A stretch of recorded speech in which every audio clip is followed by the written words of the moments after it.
Hey there YouTube, and welcome to my commentary on round 1 of the 2021 FIDE Grand Swiss, a tournament which is being used to determine who will qualify for the 2021 the 2022 FIDE Candidates Tournament, where the top 2 finishers from this event will qualify for the 2022 FIDE Candidates, the semi-final, which is a semi-final for the World Chess Championship cycle. So, now that I've done a little YouTube introduction, let's start this live stream on Facebook as well, shall we? Let's go.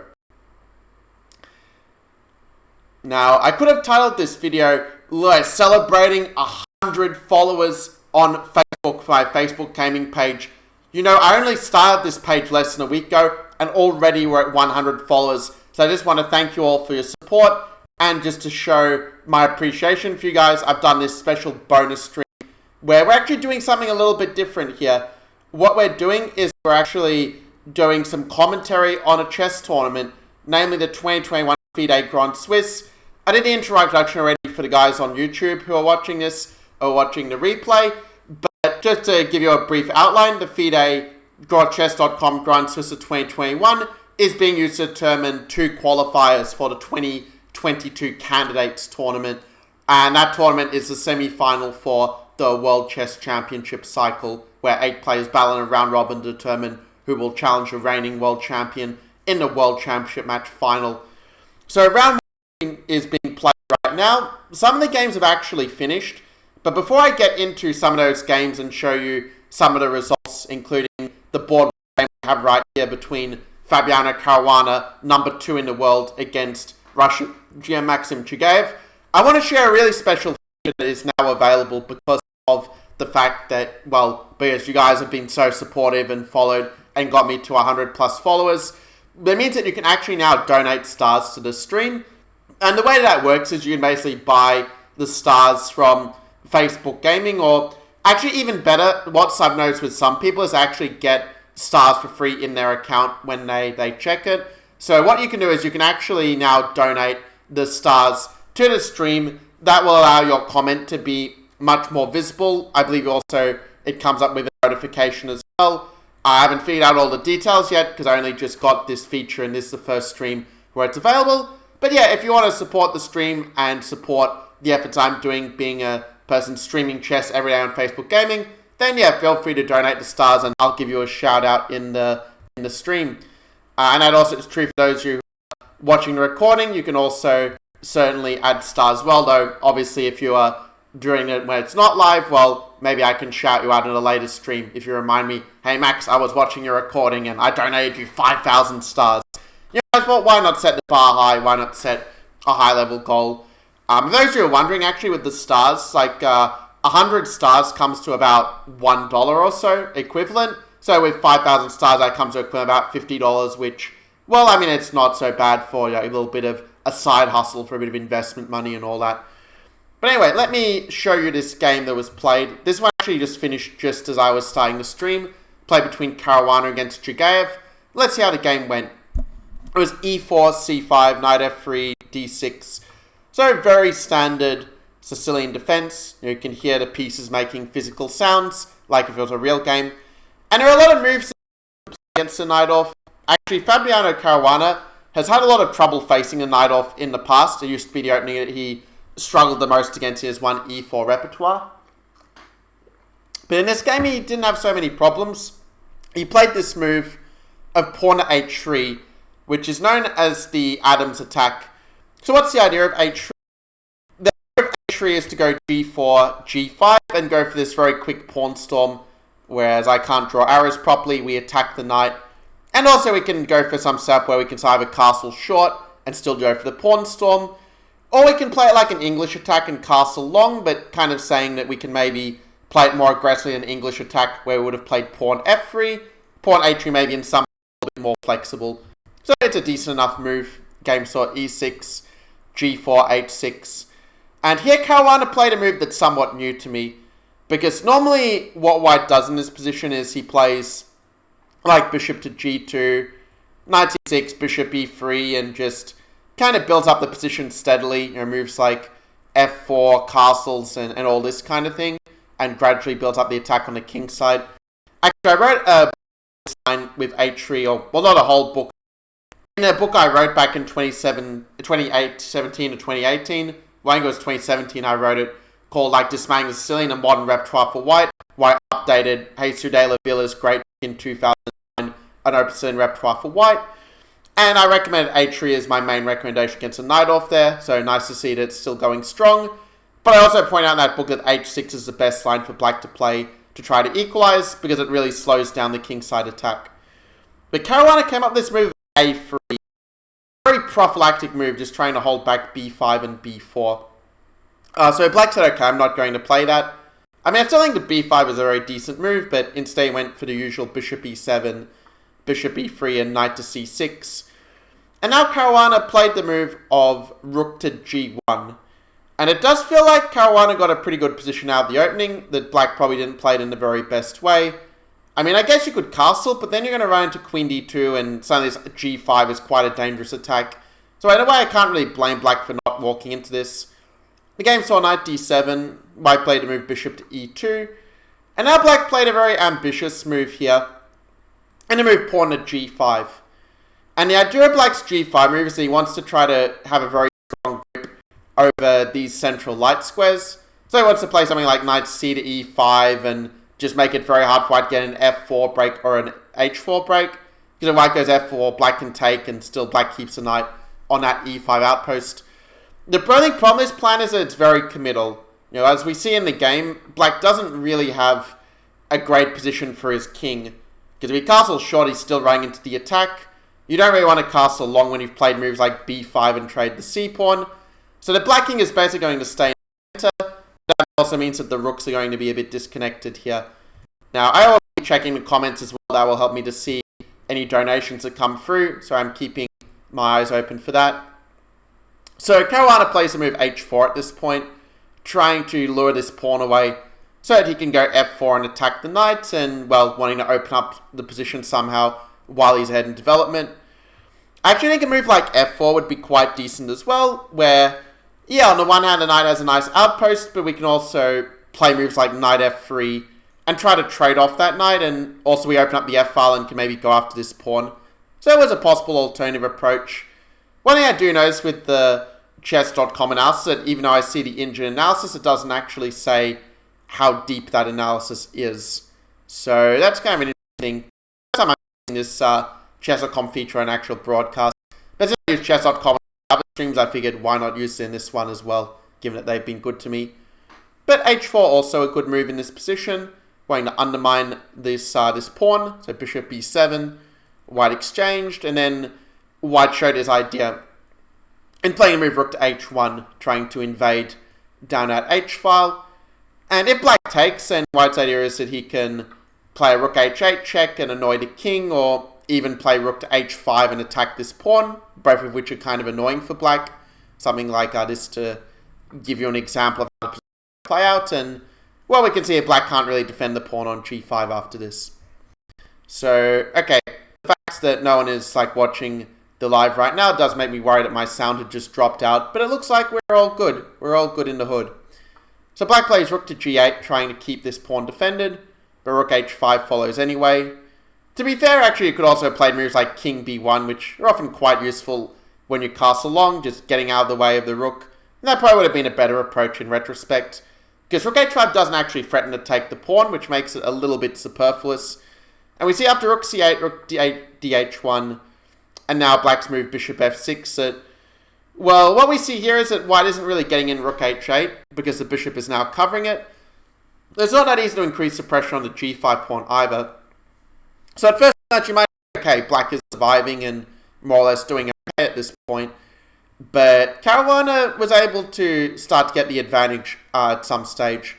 He played the move f3, which I think the idea of this is just to defend his pawns and also maybe clear the way for his queen to come across to the king side at some point. And this, I think, was a very critical position. I think that if black doesn't play exactly the right way here, white is just going to leave black very short of any counterplay. If you play a move like g5, you're inevitably playing your bridges to hold up kind of precisely. Otherwise, it's going to be pretty difficult. If you want to, you can actually let me know in the comments. Maybe you can try to improve on Maxim Chigayev's play here. What would you do if you were black? I know there's a little bit of a break between when I speak, when you see the video, and when I see your comments, so that's why I took a little bit of a water pause there. So the answer is that I think the move that black has to play is knight b6. And the idea of knight b6 is that you want to go knight c4 and try to trade off this good bishop. We know it's the good bishop because white has the pawns on the light squares mostly, right? So that makes a dark squared bishop good. But if you kill the knight with b3, well, you're weakening your king a little bit for one thing. And also black can play d5. In general, if black can get in this d5 break successfully, he's got at least equality. Because, I mean, you're putting pressure on the center. You don't really want to play ed5 if you can help it, because knight d5 just brings out knight to life and activates the bishop. So in this case, I think that black would have been doing quite well. But instead, maybe being a little worn out by Karawan's preparation, because maybe it's possible that this move of ace-3, like, I can actually check the amount of time spent on each move. But for now, we can actually see it, like, then his position, black's 2 minutes and 8 seconds on bishop e7. And then later on, like, he was spending, quite a bit of time. Like, he spent, I think, 9 minutes on knight c6 to give you an idea, to show that black was already, already thinking quite a lot at this point. A little bit of a ding. Abe Lossing sent 99 stars. Thank you so much for the support, Abe. Really appreciate you sending me those stars. I'm really looking forward to when I can also set up subscriptions, because when I can set up subscriptions, that will mean that I'm actually going to be able to do subscriber-only video content. I think I need to have a lot more followers, a lot more engagement before that actually happens. But yeah, it's going to be really cool when that comes up and I can do like subscriber-only feeds. But yeah, thanks again for the support. I remember that you got to send me any stars. So yeah, you got that milestone. Okay, so after queen e7, so this is what black played in the game. He didn't play knight b6 and d5, which, as I said, is what black thematically should do in these positions, to play on the queen side and try to hit in the center if he can help it. But now white plays move king b1, just, I guess, wanting to just get the king off this file. It's just a good prophylaxis against the attack. Though I will say that probably knight b3 is more precise, because A, you stop this knight b6 idea because the bishop is covering it, and B, you can also play ideas like knight a5 at some point and maybe annoy the bishop. Maybe not in the middle game, but it's something that they have to keep their eyes open for when you play knight b3. And also this pawn can maybe come under some pressure. So knight b3, even though it's a retreat, actually has a lot of good points to it, where you stop the opponent's ideas and you also introduce a few ideas of your own. So the game went king b1. Black played a move knight c4. Like I said, you should really go knight b6 and prepare it, because the difference now is that after bishop takes c4, if you take with the pawn, the problem is that you're never really giving mate on that b file, because in the absolute worst case, white can go king a1, and let's say black gets rook b8, queen b6, and threatens mate. You just play rook to b1 and everything is just perfectly defended. So black instead took with the rook. We had pawn b3, kicking that rook back. I think it's a pretty decent move, even if the computer doesn't necessarily agree. I think that the way in which white handled this certainly, well, it certainly made the game very spicy there, that's for sure. So here, I don't think you'll be able to guess the move that Caruana played at this point. This one's a really special move. I don't know if it's even that good a move, to be honest, but it certainly had a big shock value. The move that is probably the most solid for white here is just to play knight de2. Again, just kind of maybe preparing a move like bishop d4, because if you're bishop, you get rid of black's bishop pair, which really is the only advantage black has in this kind of position. Otherwise, he's got these weak pawns, his king is still in the center, the rooks are disconnected, so it's a certain lack of harmony in black's position at the moment. And, you bishop to d4 and putting some pressure this way. I might also be able to try to be a little bit annoying with the rook as well, just add a little pressure there. But Caruana instead plays a move knight d5. And knight d5 means a sort of move that at first, like, okay, is the guy like drunk? Did he just blunder the knights? But his idea was to sacrifice the piece to go for knight to f5 and attack the queen this way. Now, I'm wondering why it's just so brilliant that the computer just doesn't understand all what is going on. I mean, is at least like you're not losing as white. It's not like there's a refutation to this sack. Because after queen e6, this is what happened in the game, trying to keep the pawn defended. Because if you go queen e5, white's going to go bishop d4 and deal with the threat that way. So queen e6 was played. White played the move bishop takes g5, which he couldn't do before when the queen was covering it. So white is managing to open up this black king, and black has to defend quite precisely to deal with it. Now, in the game, black played a move bishop to c3. There are a lot of other games that were played, so I do want to try to get through this one somewhat efficiently. But okay, we had queen h2, and now the pawn comes under fire, and suddenly the end wake up and realize that white might actually potentially even be better in this kind of position. Because let's say if you go bishop e5, white can sort of kick that bishop away and then try to get the rook in, and suddenly it's not that easy for black to keep that pawn on h6 defender without on d7 without having something like a rook h8 check or some other way. So the game went knight e5. White played the move rook to h6, and there's probably the reason why you had to play bishop e5 instead, because now you've got some problems dealing with the attack on this pawn on d6. Apparently you have to play knight g6 and just let them play knight takes d6. But it's not scary all that, because it looks like white is just winning the piece back. But the point is black has this amazing idea of playing king c6. And by some miracle, the king is not getting made on c6 and the knight is trapped. So if black finds this, he's probably doing okay. But yeah, to find this in the game is obviously not the easiest thing in the world. Engine gives 0, 0, 0, but what chess. So black played rook g6 instead, trying to defend that way. And yeah, in some ways it's a more natural move trying to keep the extra piece, but unfortunately it is probably a decisive mistake. Now, Caruana decided to play rook takes g6 here, which I think is a pretty good move. I mean, you trade off the defending rook. They still can't take with a knight because of knight takes d6, and they can't take with a pawn because knight g7 is a really big fork after that. So black had to play queen takes g6 in the game. And now we have a deadly quiet move by white. Let's see if you can find this deadly quiet move with white to play. So here Caruana played the move of queen to f4. Now, computer says you can even play queen f2 and just give up the bishop to invade with the queen and knight apparently, but queen f4 worked out in the game because in the end black just didn't find a defense. Again, apparently you have to play f6 and just kind of give up some of your material back to try to stave off the storm. Instead, black blundered with knight takes f3, maybe thinking that after queen takes f3, he can try to save himself with...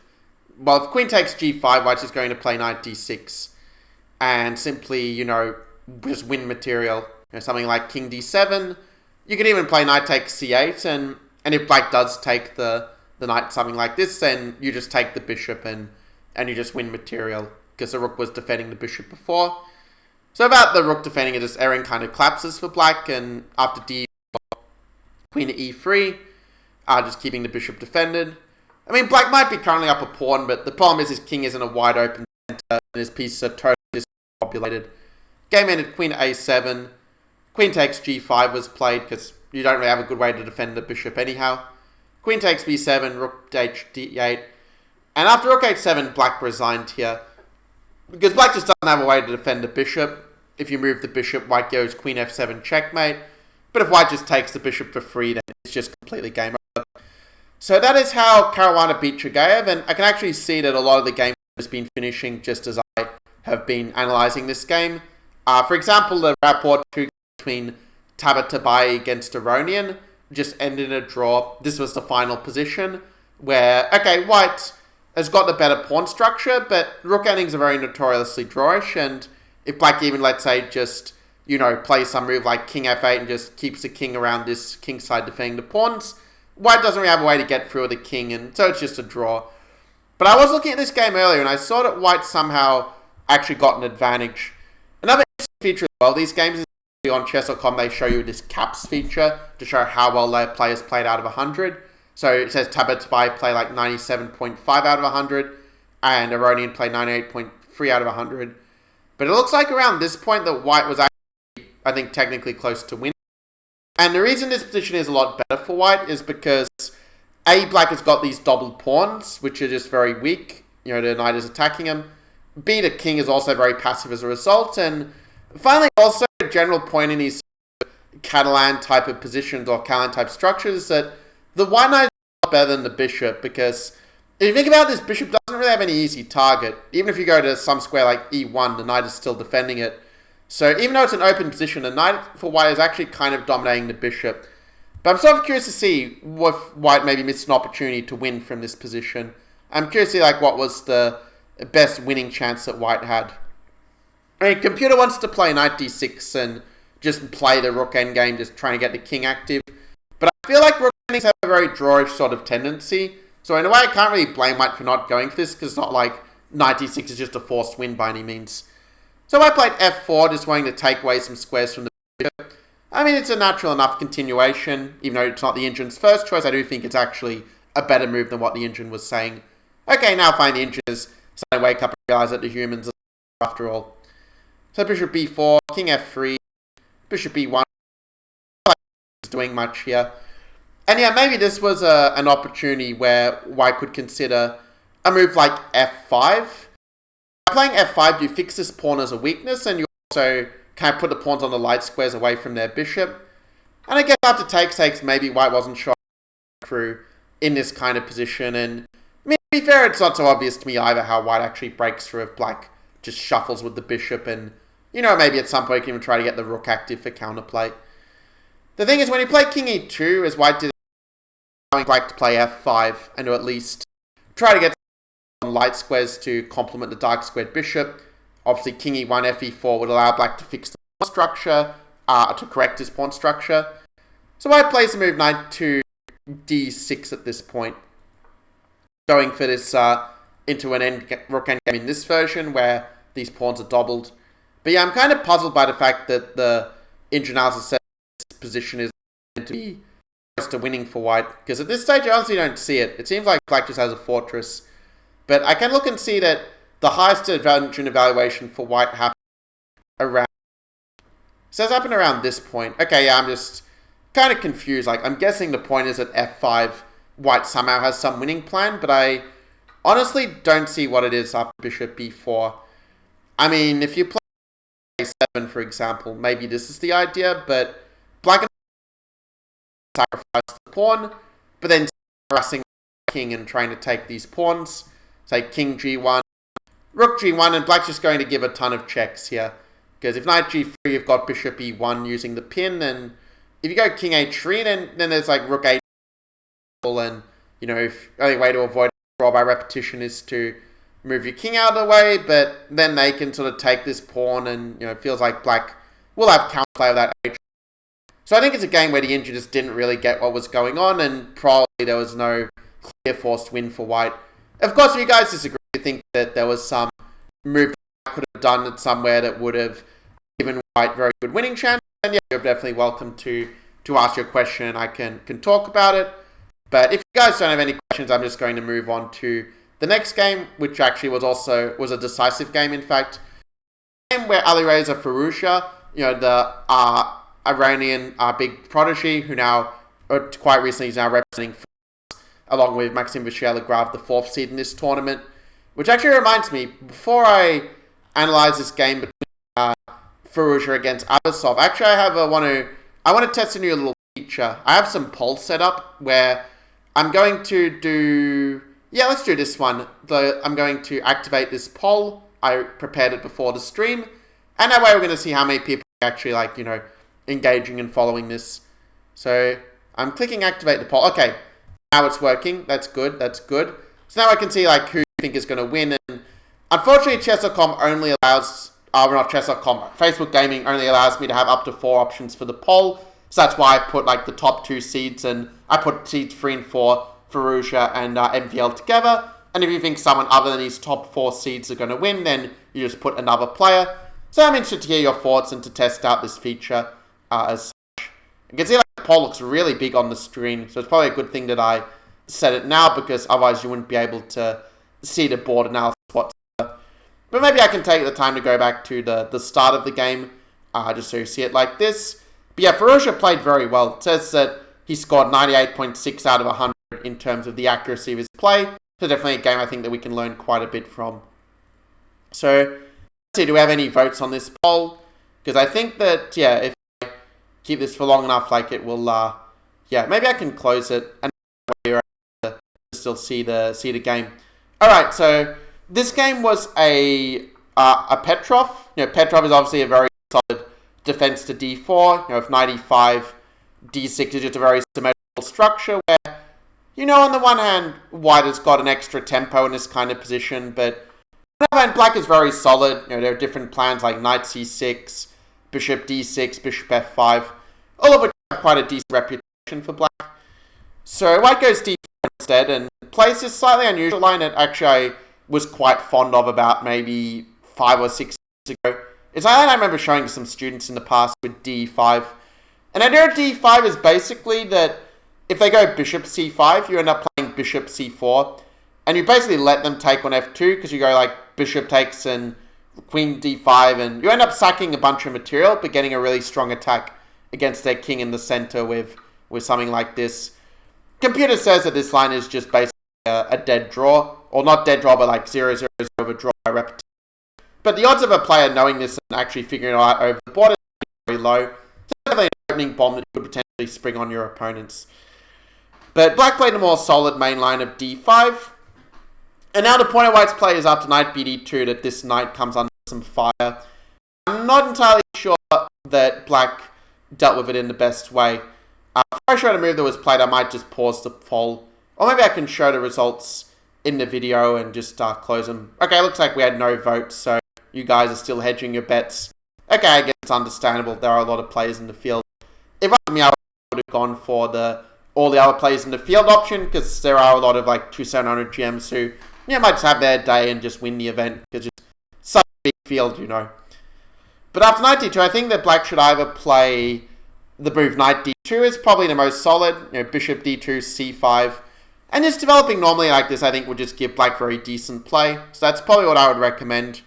I mean, you can take with the queen as well if you want to do something a little more aggressive. But here as well, I think black is okay if he just, you know, plays solidly and uses his pawn to center dynamic like this. But instead, black played bishop to e7, maybe not expecting this knight d2 that Firouzja played. But that allows white to go knight e4. And what we see here after takes, queen takes d8, bishop takes d8. We see this structure is kind of symmetrical, but also it's spicy at the same time. Where after knight d4, it's somehow this e5 pawn is quite easily defended with moves like bishop f4. And white's got a bit of a lead in development to work with as well. And that, in fact, basically means that the pawn e4 in the long game is a lot weaker for black than the pawn on e5 is for white. So after knight d7, white just played the move bishop to f4, just wanting to develop and keep his pawn defended. Continue with Abasov playing knight c5, trying to defend the pawn this way. Though in retrospect, it might have been better for him to castle and maybe keep his options open for another move. For some reason, the window is doing some funny things, but I think you guys can see it now, right? So after knight c5, white continued with normal development, long castle. Black played pawn to c6. We had bishop c4, just kind of developing the bishop actively and maybe making it harder for this bishop or the knight to come to a good square. That's interesting. The computer wants to play it a little bit differently at this point. It thinks that the move of... well, actually wants to play a move. Originally, I had ideas like bishop e3, but I kind of like bishop c4 better. And computer is saying a couple of guys that, you know, trolling me before. It was testing how gullible I am. So after bishop c4, black played bishop e7. Now, it's easy to forget that black can actually still castle at this point. And maybe you should have done it at this moment. Bishop e7 just strikes me as a little bit slow. Because, I mean, you don't know yet whether you want your bishop here or here or here. It's kind of going to depend a little bit on how, you know, white plays it. But maybe you want it on b6 to try to get diagonal at some point. Because e7 is really pressuring white's position at all like this. So I played rook h to e1 to pressure this pawn. I mean, the other plan would be to try to get in some g5 space on the king side, but it's a little bit abstract. Rook h1 strikes me as a lot more natural. a5, trying to grab some king side space. Right now play h3, which, you know, can have ideas of preparing this sort of thing, or, you know, g5, you have a hidey hole for the bishop, potentially. And you also stop g4. So h3 is one of the moves that when you don't have any other like super obvious plans, it's just a good improving move. Now black played with h5, but the thing is that although black is grabbing space with these pawn moves are somehow a little bit more useful than black's. Because, well, I mean, h3 also takes away the square from the bishop, whereas h5 just only really has the idea of stopping g4. So we had the move bishop to d7. Oh, white played the move king to b1, and it's true some of these moves can maybe improve on, like, maybe you want to go bishop a2 to anticipate b5. But okay, the game went b5, and white did play bishop a2 here. And now after castles, I think that this is quite a critical moment of this 28 move game. In case you're wondering, we're currently up to move 17. And I think that if you find this move here as white, you'll just get a really strong grip over the position that's very hard for black to deal with. But if you don't see it, then it's going to be a bit more grind, let's put it like this. So what do you think is a move that Firouzja played here to get a pretty big advantage? And also, I mentioned this at the start of the stream, but remember that it is now possible to donate stars to support the channel. So do make sure to do that if you want to share your support and get a shout out from me in the stream. So okay, after castles, the answer is that Firouzja played the move of g4. There are other moves you can play like bishop e3 and knight b3 to trade a knight, which is black's one good piece. Is another idea that also gives an advantage. The nice thing about g4 though is that basically you're using the fact that h5 was actually a bit of a weakening move now that black castled, because now the h file is potentially open up to the black king. And if black does nothing here, you can play knight f5 and just attack the bishop. And if they take you, you kind of get these pawns side by side, just taking away a lot of space from black's pieces. So black plays bishop g4, trying to complicate, but after knight c6, so you can sort of see that white's really taking control of the game and getting a very strong initiative. The game continued, rook fe8. White played a move, because obviously a bishop d1, knight e7 would come with a check and would actually even be checkmate as such. So rook fe8, rook d5 was a really nice move to attack the bishop that's defending the knight and attacking the knight for what it's worth. And after rook a8, once white found this, the game was pretty much winning. White played the move knight to a7, forking the rook and the pawn. And the problem for black is that if you play a move like rook b8, white's just going to play bishop e3, attacking the knight, and then when a knight moves away, you still can grab the yum-yum on b5 anyway. So with that not really being an option for black, he played rook to a8 instead, but now white is just up a pawn for nothing, and he has very strong initiative, strong bishops, and his pieces are just way more active and have a lot more energy than their counterparts. The game ended rook b8, knight c7.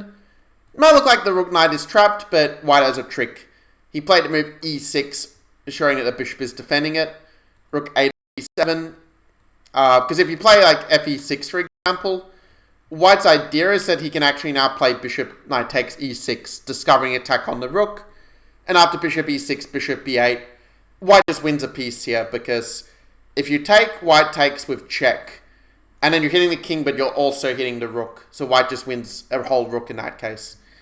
So the game instead ended rook ab7, ef7, king f8, bishop e5, knight d7.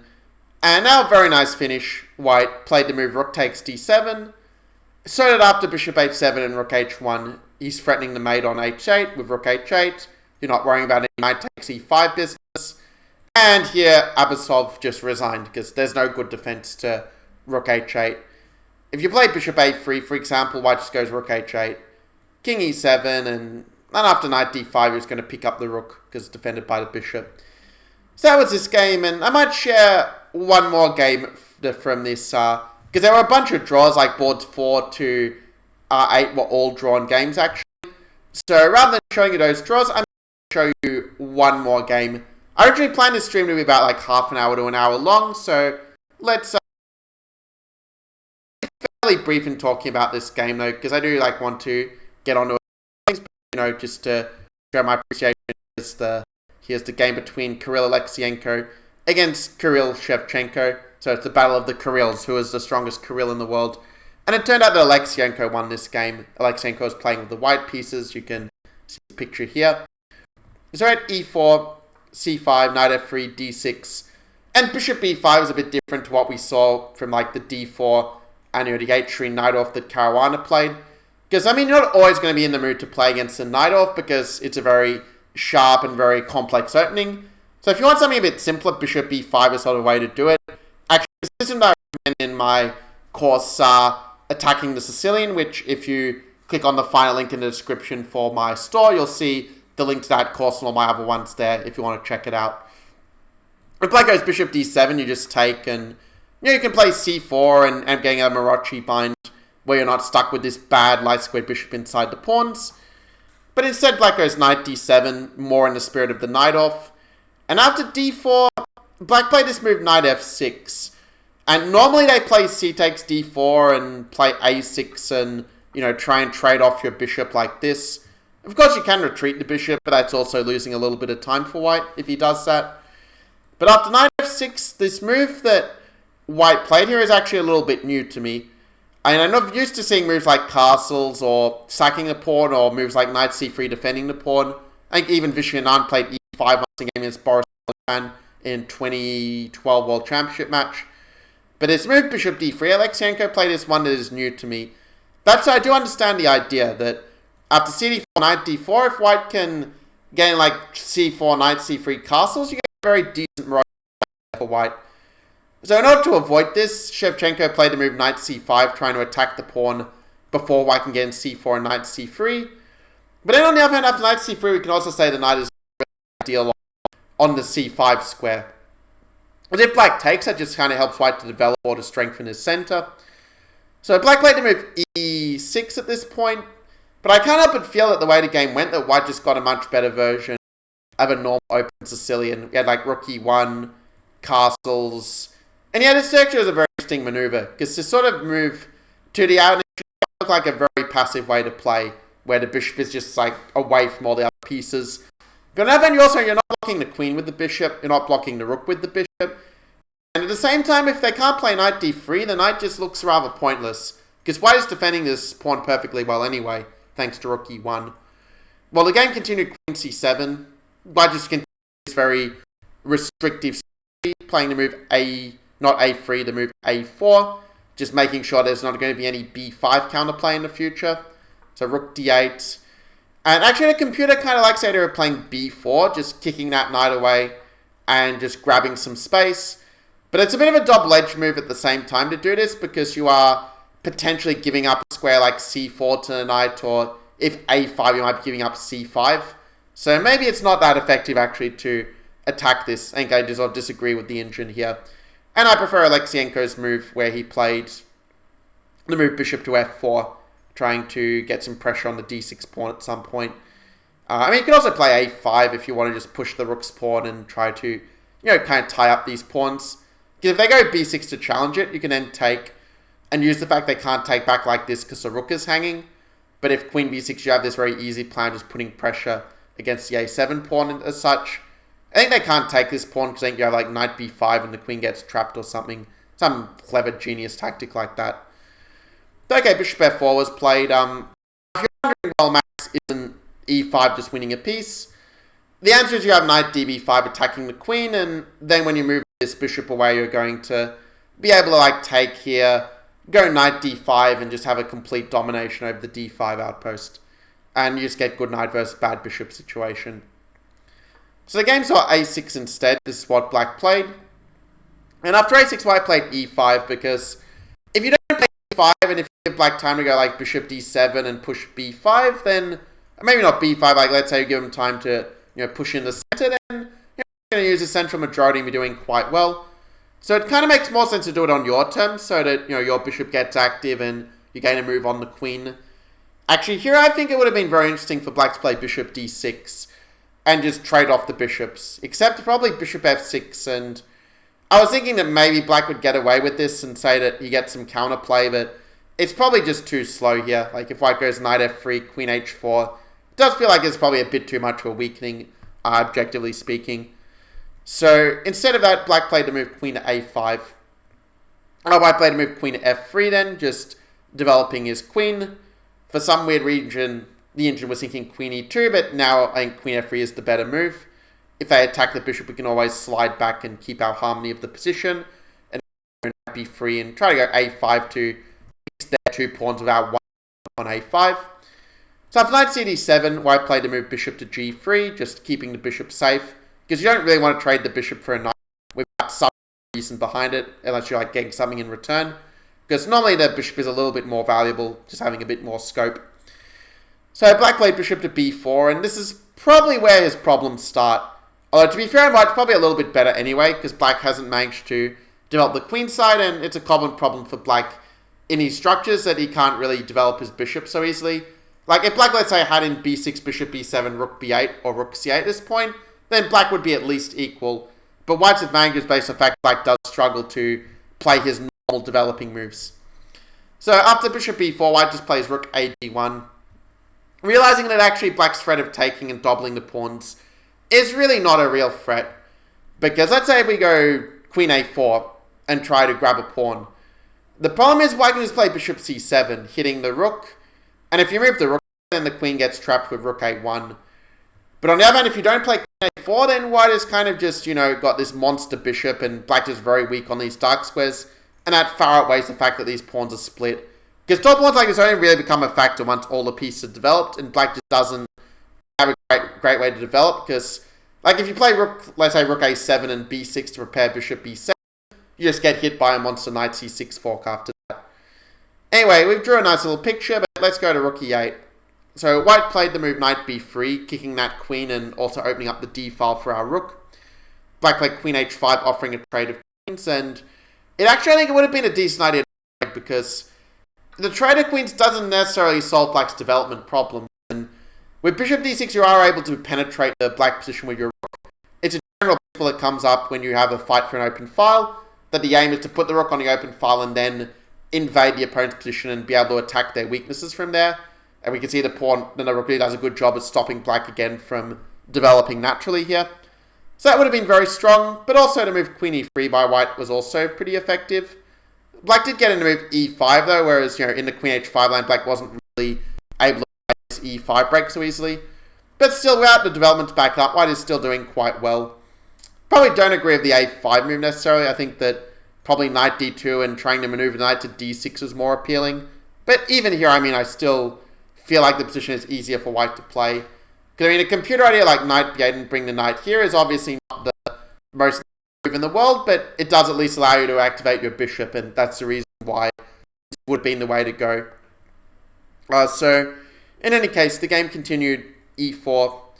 Actually, there is one version I do want to show. It's kind of quite beautiful after knight b8, because if you play queen e5, there's actually this really incredible idea where after rook e5, you play rook d8, and then after this bishop f8 or rook e8, you kind of get this position where basically, thinking which move would be better. Let's say if I use this example, this kind of weird position where white, is able to get a lot of material. He gets a rook, well, he gets, actually only gets 2 minor piece for the queen. I miscounted it first. But the point is that black is so tied up that you just are able to get the material back. And so maybe there's something like this is what black was afraid of with knight b8, that he will end up losing some material. But after queen c2, it's not so simple. In this case, black is taking a bunch of pawns, and also, now factor is, let's say if you play knight c5, for example, using the pin, black can play his move knight to d7 and kind of cut his losses like with rook a8, knight c5, and suddenly black's not really down, well, black is able to give up some material in order to kind of defend himself like this. So kind of an interesting line, maybe not the most relevant from a human perspective, but it's kind of fun when these queen sacks come up. So there, that's our for the day. But instead, black played e4. And unfortunately, you're just making the bishop an absolute monster. I'd go as far as say this is probably a decisive mistake by Shevchenko. Now, often what happens at high level chess is that often the way to punish some mistake or some committal move is just to use the square that was left behind by their previous move. So when they play e4, they can't defend these squares anymore, right? With the pawn. So rook d4 just takes advantage of that square that's been given to us. Black can't really go bishop a5 so easily because then, well, there are a few reasons, but we can even just play like takes and just get our pawn back. And again, our bishop just raked the board, and black is still playing about 2 of his pieces at this point. And against the Grandmaster, you can't play about 2 of your pieces. Giving odds like that is not going to be good for you. Well, the game saw rook bishop c3, and like at this point, white is completely dominating, so I'm just going to fairly quickly whiz through the moves that were played. So knight c5, maybe trying to pressure e4. Indeed, after this knight e4, black's not in time to take the rook because knight f6 and we have rook e8 at the end. So black plays takes, and again, the mate threat doesn't give black time to win the pawn back. So bishop e6, b4, and white is just a pawn up for absolutely nothing at this point. And the game concluded as follows, with rook d8. Rook e1 was played, just stopping any counterplay with rook d1 against the back rank. Though it is true, maybe f3 was maybe a more precise way to deal with it, just not letting that queen come in potentially. So after rook e1, black played the move queen to d5, which is a good move, trying to create some sort of blockade on the light squares. But the problem is that white just has just a bit too much of an advantage here. And with rook b1, white's now preparing to play moves like b5 to kind of open up the queen side and get that backward pawn on b7 that's fixed in place by a5 here. So we had knight d4 trying to get some activity. White's played bishop f2, hitting the knight. Though not threatening to take it right now, but it's sort of an idea in the mix. After bishop f5, trying to hit this pawn. White found a very good defense here. You might want to try and figure it out for yourself. Say in the comments what move you would play here if you were white. So the answer is that you can actually ignore the attack on the pawn. You don't have to play rook c1, although there's nothing terribly wrong with this move either, to be fair. But rook d1 is just a lot more effective because you're using the pin on the knight to your advantage. And obviously they can't take because of the knight and the queen being on. But if you play knight f3, then white just takes. And the important point is that now the bishop on f5 is hanging it on at the end. And it's actually what happened in the game. Like when you've got two bishops against a rook, that's almost a two-pawn advantage essentially. Actually even more according to the computer because black's also got some other problems. But anyway, we had rook d6, c3, and probably the only reason they were playing on is I know Alexienko often gets into time trouble in his game, so probably was hoping for some time trouble miracle. But alas, white just kept control, just attacking the rook. Trading the queens is a pretty easy plan when you're way ahead in development, and now that white has made the time control bishop e4, Shevchenko resigned in this position. I mean, even just something like bishop a6 or, queen e8, h8 will very quickly put an end to it. So there you have it. These were some games that were played in the FIDE Chess.com Grand Swiss. Now, it's true there are some other games being played at the time of recording this, but most of the games have finished. Some of the results included Parmak Sudlu beating Vasip Bailey with the black piece on board 12.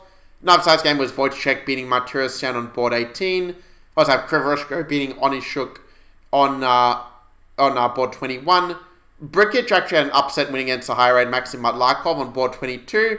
Although the thing is, it's almost so strong with most of the players being rated over 2-6, like 25, let's say, that even on that board, there was only a 60-point rating difference. So not actually that big of an upset in that sense.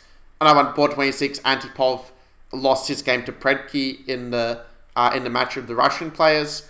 On board 4, Ponkradov beat Zvagintsev. We also had... Actually, I can't see there were...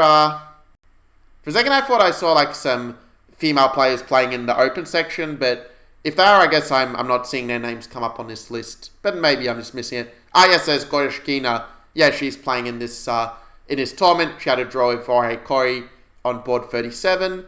Nihal Sarin beat Kirill Georgiev on board 42. And I think... Yeah, there was one I was on a very low board where Matthias Bluebaum from Germany won with black against Luka Budisavljevic. And all the other games that have been finished so far are draws. Okay, because this is admittedly, not the end of the round. It is true that there'll probably be some other decisive games since this, but this gives you a little bit of a live update, as it were. So yeah, do let me know in the comments, and this is true for you guys on YouTube as well as on Facebook. Let me know if you enjoyed this kind of video, and then I know then to maybe do more like this in the future. And also really cool to get my first stars. Actually, that was the main reason I created this video, just to, get some, just to get my first stars, just, get the ball rolling and, to know that there are people that care about the stream and are happy to support it. Really appreciate your support, guys. And yeah, also, if you haven't already, do make sure to follow my page, because that will really help as well, because I still need a lot more follows before I can have, subscriptions and have, exclusive videos for subscribers, this sort of thing. Still some way to go, but that's kind of the next big milestone we're working towards. Alright, that's all from me, so I will see you guys in the next stream, which will actually be quite soon. I have the next stream scheduled for 10 hours from now, so I should probably get some sleep soon. Alright, that's all from me, guys. Talk to you later.